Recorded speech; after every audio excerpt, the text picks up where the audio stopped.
Hi, fourth graders. So this week we're going to start reading graphic novels. Graphic novels are a fantastic medium for reading and envisioning as we're exploring new stories. So we're going to be reading parts of Amulet this week, which I'm super excited. I've been reading. I read the entire book this past weekend and I loved it. And there was actually some really heavy work that I had to do. So, like always, the first thing that we're going to do is we are going to preview the text. So, this is called Amulet.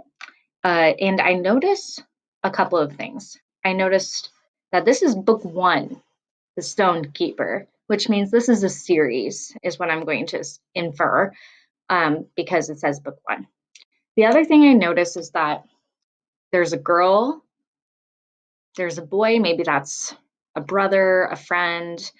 I noticed that there is a bunny looking thing, and he looks pretty innocent. He might be helping them. And I noticed that there's this necklace and it's glowing, and it's kind of the center of this picture. That's right above the word amulet. And I'm guessing this is really important because of that. And I also noticed that there's this monster coming out of this door. The door looks pretty old. Even the background here, I noticed that there's gears. And typically with gears, I think of clocks, clockwork, time. So we'll see. Okay.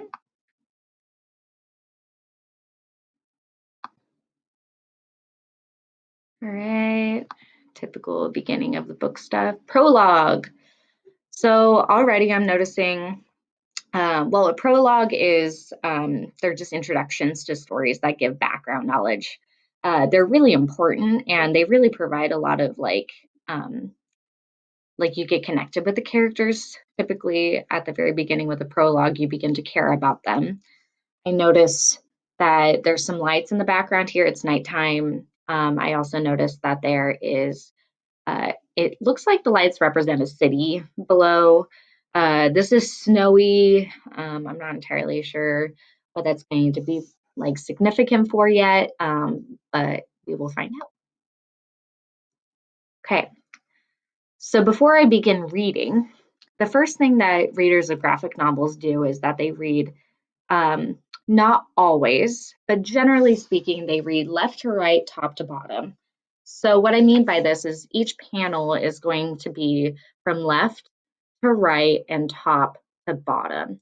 So, if I was reading a typical chapter book, I would be thinking about reading this and then going to the next line. And that's not how this is for graphic novels. You have to read them in a very specific way. And sometimes left to right, top to bottom does not work. And you have to read it in a way that makes sense to you. So the text bubbles might be in a certain way that when you're reading it, you have to reread it to make sense to you. But this one looks like it's going to be pretty simple and it's going to just be left to right, top to bottom. So we'll begin. We're supposed to pick up Naveen at 8 o'clock. We're late. We have plenty of time, at least half an hour. 7:45. 15 minutes is not a half hour. I think Dad just lives in an alternate universe. Time moves slower there.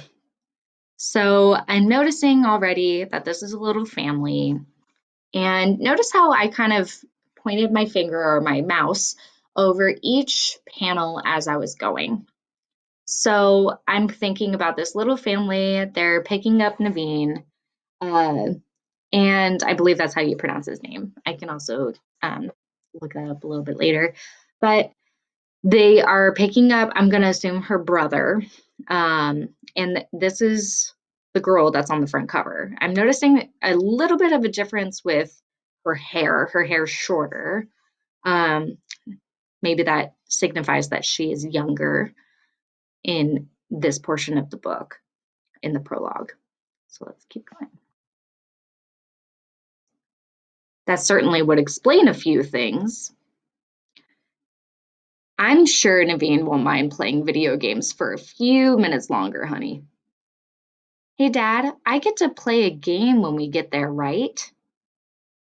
Sit back down, Emily. Okay, Cool. David, it's already late. By the time we get back home, it will be past 11. You're right, you're right. Hear that, Emily? We'll have to postpone our game until next time. Oh, David. So, a couple of things that I had to do here. The first thing I had to do, I didn't read this like a typical chapter book. This was just a top panel. So, I know that I'm going to start here. The other thing that I had to do is in this panel, there was a lot of speech bubbles going on. So, I had to first think about, okay, this is the biggest bubble and it's towards the top. So I'm probably going to start with this one. Hey, Dad, I get to play a game when we get there, right? Sit back down, Emily. Mm-hmm. Okay, cool. So this is a great example of how this one technically is higher than sit back down, Emily. Okay, cool. So I wouldn't read this top to bottom. I would read this left to right. And that makes most sense to me with this conversation between a father and a daughter.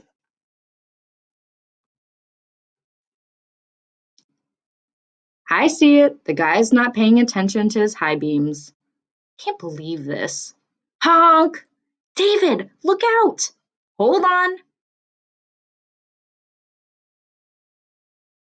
Crack.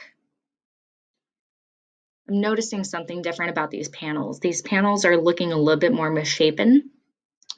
I noticed that there's some streaks behind the car, which means that they're going pretty fast.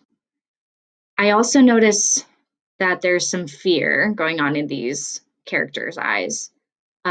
They were swerving out of the way to get out of the way of first the semi truck that had the high beams on, but then they didn't see this pulled over car.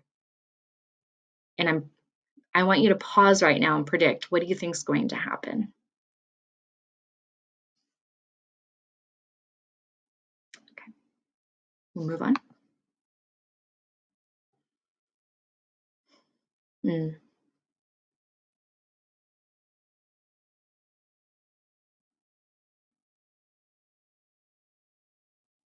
following my mouse. Once again, I notice how this is broken up and misshapen even more so than before. And I'm wondering if that reflects how the car is tossing and turning over in the snow and it's damaged, and kind of like how it reflects in the picture.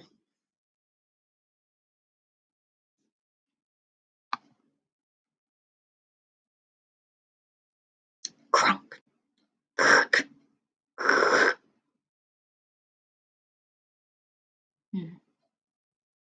So it seems like it's still misshapen, and these panels are misshapen in this, but it's kind of slowly getting back together, which means that the car has kind of come to a stop, is what I'm going to infer. And it's crazy with graphic novels how that can kind of reflect what's going on in the story. Karen, are you okay? My nose is hurt. Emily, what about Emily? Emily? I'm fine, Dad. Okay, I want you to climb out of there and come out of the front. Click. That's right, just keep moving. Get away from the car, Emily. Karen, now you. Come on, Mom. Ugh. Dad, give me your hand.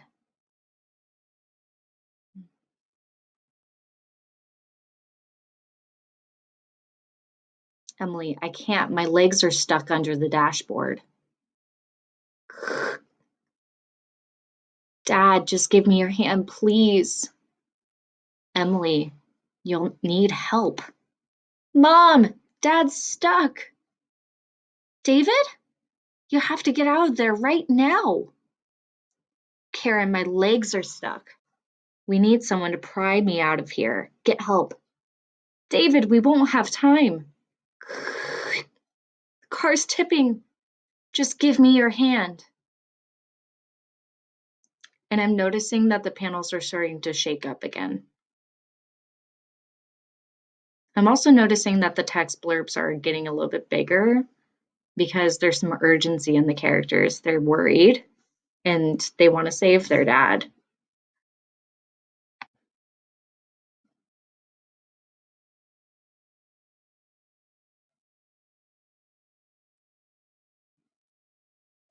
It's loading.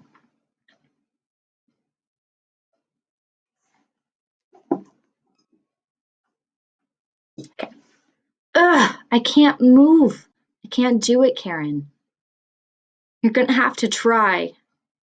I see that her mom is reaching underneath, trying to help Dad.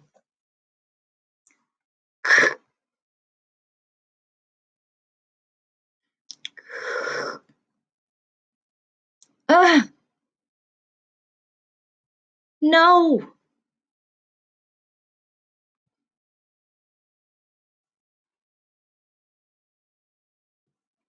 Karen, let go. David, you need to look after Emily. Let go.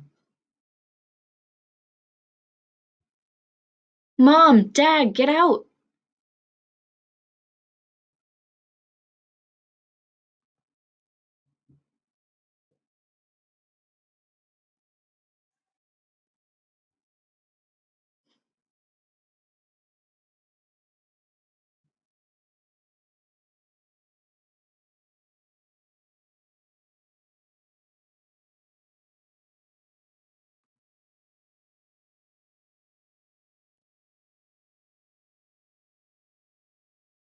And that's the end of the prologue.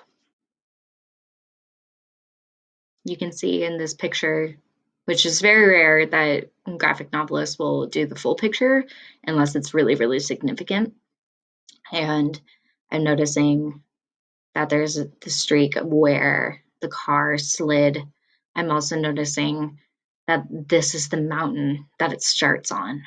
So it's coming full picture of why this mountain is very significant. And here's the city lights. Um, and I can see why a lot of our students really love graphic novels. I mean, they're really powerful. This told a beautiful story already, and we haven't even gotten into the chapter one. This was just a prologue.